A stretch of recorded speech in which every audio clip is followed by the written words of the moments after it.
नमस्कार, मी Shivani. Pune prime news मध्ये आपलं स्वागत. अक्षय तृतीया म्हणजे 3.5 मुहूर्तांपैकी एक.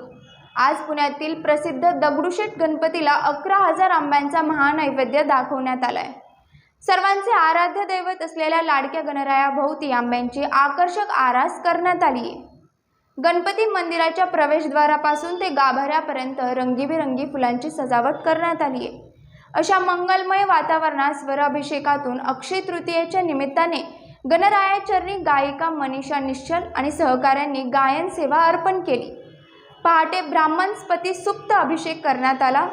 श्रीमंत दगडूशेठ हलवाई सार्वजनिक गणपती ट्रस्ट व सुवर्णयुग तरुण मंडळातर्फे मंदिरात आंबा महोत्सव आयोजित करण्यात आला.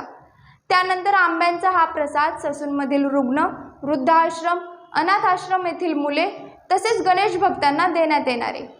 मंदिरात केलेली ही आंब्यांची आरास पाहण्यासाठी तसेच गणरायाचे दर्शन घेण्यासाठी भाविकांनी पहाटेपासूनच मोठी गर्दी केली होती. पाहत रहा पुणे प्राईम न्यूज. धन्यवाद.